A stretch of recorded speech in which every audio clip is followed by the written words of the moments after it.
ఇక్కడ భూదేవి నగర్ ప్రజలందరికీ నిజంగా చేతులెత్తి మొక్కాలే మీ ఓపికకు. 40 ఏళ్ల నుండి ఒక దిక్కు పట్టాలు, ఇంకో దిక్కు రోడ్డు, మధ్యలో చిన్నగా గుడిసెలున్నాయి. చూస్తుంటేనే నిజంగా గుండె దరక్కపోతుంది. నేను మొదటిసారి చూసిన ఇట్లాంటి పరిస్థితి. అంటే నేను ఇక్కడికి మల్కాజ్గిరికి ఎప్పుడు రాలేదు, అసలు ఏ ఊర్లో కూడా ఇంత ఘోరమైనటువంటి పరిస్థితి నేను చూడలేదు. మళ్ళీ వస్తుంటే మధ్యలో దాదాపు 3 ఇళ్లలో కూడా ఆగి చూస్తే ఒక ఆడబిడ్డకు మొత్తం ఇట్లా మొహం కొట్టకపోతే పైకెళ్ళి కిందికి కుట్లేసి ఉన్నారు. చాలా దారుణంగా ఉంది. ఇంకొక దగ్గర ఒక ఆడబిడ్డ బయటికి ఎందుకంటే ఇక్కడ కంప్లీట్ గా బాత్రూమ్స్ లేవు, స్నానం చేసే వసతి లేదు, అవతలికి పోయే వసతి లేదు. కాబట్టి ఆడబిడ్డలు పట్టాలు దాటిపోతుంటే మరి 2 ఆడబిడ్డలు కూడా ప్రాణాలు కోల్పోయిన విషయం చూస్తే అసలు ఎక్కడున్నాం మనము, ఇదేమన్నా హైదరాబాద్ బీహారా అర్థం కానటువంటి పరిస్థితి అనిపిస్తుంది. చాలా బాధగా ఉంది. మళ్ళీ లిస్టు చూస్తేనేమో అందరు నాయకులు వచ్చిపోయారు, ఒక్కరని కాదు, ప్రతి ఒక్క నాయకులు ఏ పార్టీ ఆ పార్టీ అని లేకుండా అందరు వచ్చిపోయారు. అయినా మీరు ఇట్లా ఉండడం అన్నది నిజంగా చాలా విచిత్రం అనిపిస్తుంది నాకైతే. అయితే ఒక్కటి మాత్రం నేను చెప్పగలుగుతాము, ఇక్కడ వచ్చిన నాయకులందరూ పెద్ద పెద్దోళ్ళు అందరూ మగవాళ్లే వచ్చిపోయారు.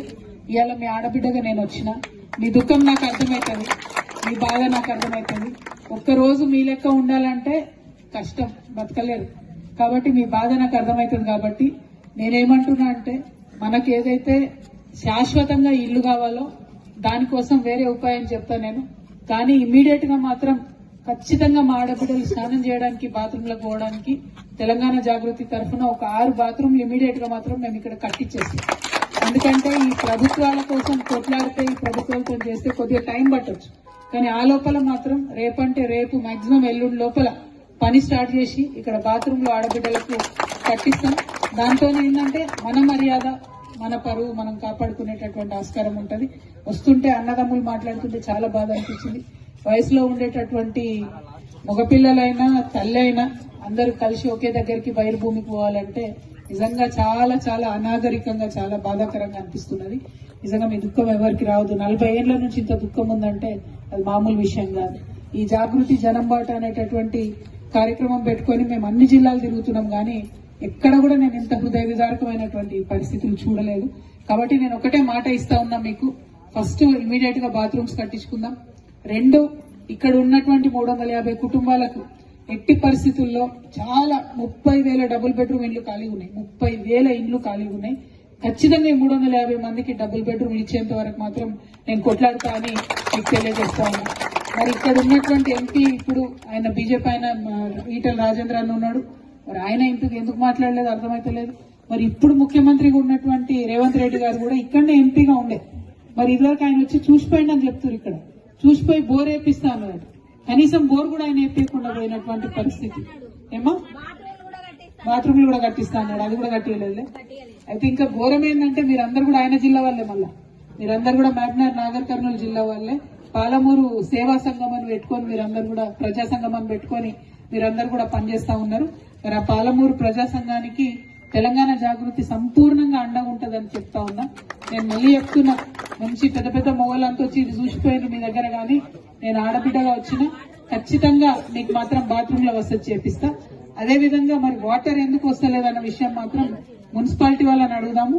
ఒకవేళ ఇక్కడ నల్లా కనెక్షన్ లేకపోతే వాళ్ళు ట్యాంకర్లు ఇవ్వాల్సిన బాధ్యత వాళ్ళకు ఉంటది. ఇక్కడ రీజనల్ కమిషనర్ ఎవరు ఉన్నారో చూసుకుని వెంకటరెడ్డి ఒకసారి ఖచ్చితంగా రేపు మాట్లాడండి. రేపు కూడా మనం ఇటే దిక్కు వస్తాం కదా, ఆల్మోస్ట్ కుబ్బులపూర్దికే ఉంటాం కాబట్టి మాట్లాడి వాటర్ వచ్చేటట్టు ఏర్పాటు ఇమీడియట్ గా చేద్దామని ఎవరు జోనల్ కమిషనర్ ఉన్నారో వాళ్ళతో మాట్లాడి ఖచ్చితంగా చేద్దాం.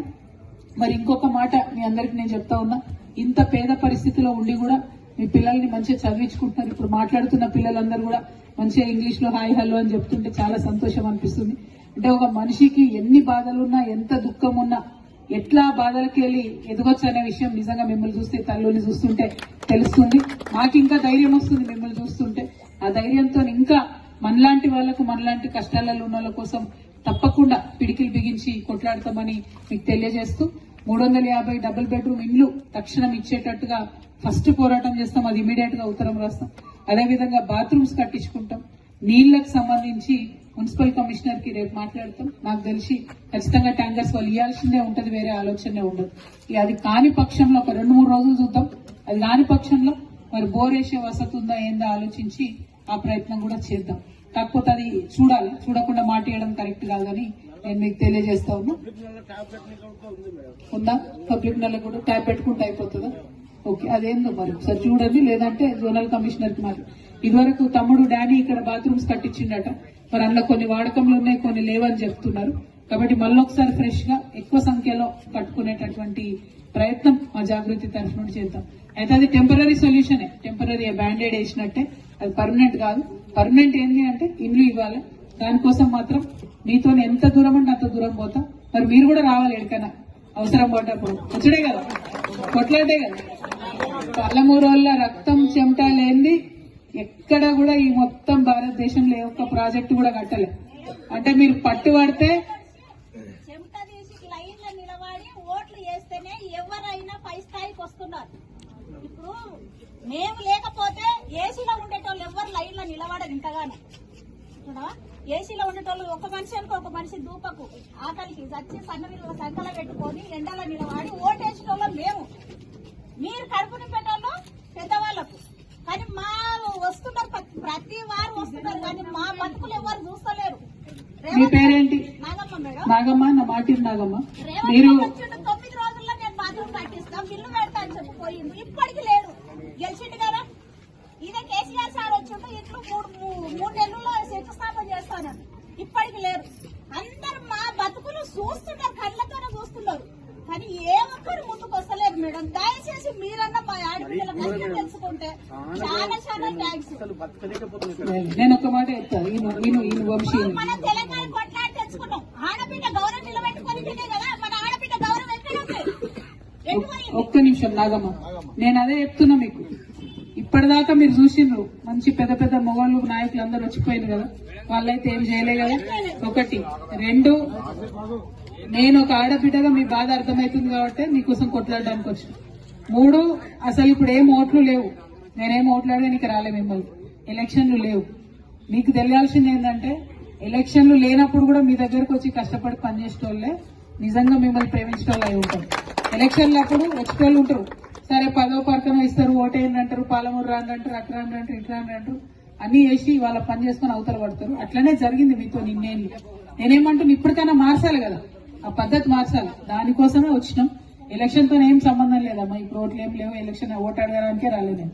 మిమ్మల్ని నేను కోరేది ఒకటే, మీరు చూడండి, నేను మాటలేందుకు ఊకే మన ఆడవాళ్ళు ఊకే మాట్లాడడం, పనిచేసి చూపిస్తాం అంతే, తప్పకుండా.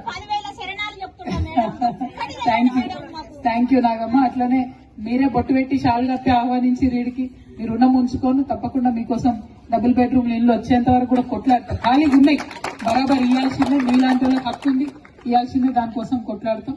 ఈ బాత్రూమ్ లో పని ఇమీడియట్ గా స్టార్ట్ చేసుకుంటాం. వాటర్ ఒకసారి మాట్లాడతాం వంశీ, మాట్లాడిన తర్వాత ఆలోచన చేద్దాం. ఇవి కాకుండా ఇంకా ఒక్క విషయం మాత్రం దయచేసి గుర్తుపెట్టుకోండి, ఎన్ని కష్టాలు ఉన్నా సరే పిల్లల్ని మాత్రం చదువు మానిపించకండి. పిల్లలు ఎవరైనా మీ దాంట్లో పై స్థాయి చదవాలనుకున్నా, ఏదైనా ఉద్యోగాల కోసం